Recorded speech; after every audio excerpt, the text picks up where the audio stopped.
really, yeah. That's good. Pretty good. I like to be here. It's nice to be in Berlin. Yeah. Do you live in Berlin? Yes, It's a great town. I like it too. Yeah. So, yes, you playing the father of Tim. What kind of father are you? Well, he's a pretty good father, I think. He's made a radical decision, which is unusual, which he retired at 50 from work so he could spend more time with his son.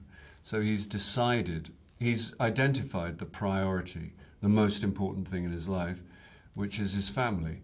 And he's decided, therefore, that he should focus on that, which is quite a radical thing. People don't do that. And not because they don't love their families, but because we get tied up in work, and obviously you need work to support your family.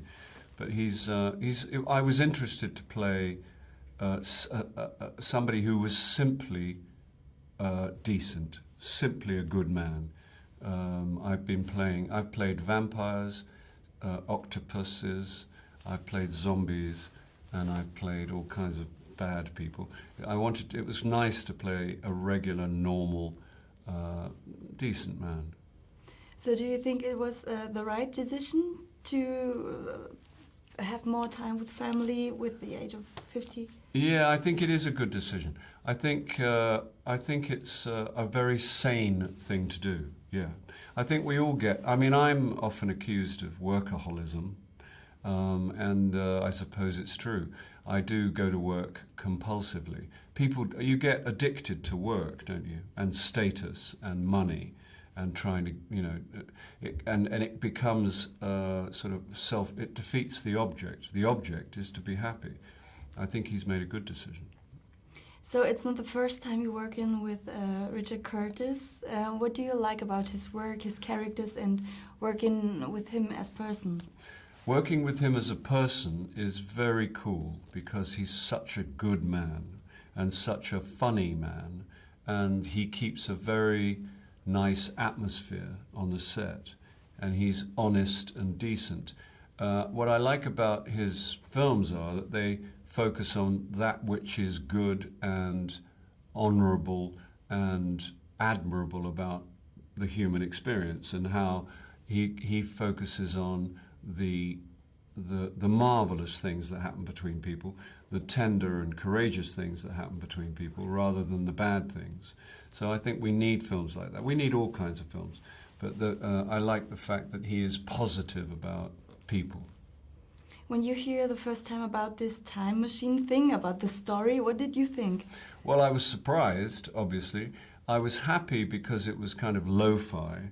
You just went into a wardrobe or you went into a cupboard and closed your eyes. You didn't have to wear any funny clothing or say anything weird or get into a machine.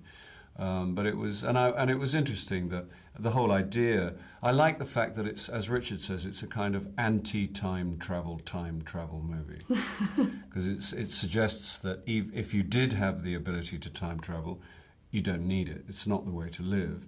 It's try and get it right first time. You played ping pong with your son in the movie a lot of times. Yeah. Really cool. No, well, they filmed it very cleverly. I'm not very cool at ping pong. But did you train? I did have a couple of lessons with the champion of England. No. Yeah, who was a very nice man. But he was incredible. I mean, he was just like incredible. I couldn't. You need 3 years to become any good at ping pong. You know what I mean? Mm-hmm. All right, you need 6 months. But I didn't have that time.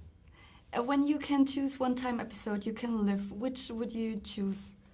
If I could relive an episode in my life? No, a time episode in, I don't know, middle age or... Oh, I see, in history? In history. Where would I like to go? In history? I would like probably... I don't know that I'm particularly interested in going back very far. Well, if I could just pop in and out, I'd like to go back maybe to the 17th century in England. Okay. I'd like to be in London town, which was very small then. And I could go and watch Shakespeare plays. Okay. At the Globe Theatre, see if they were any good.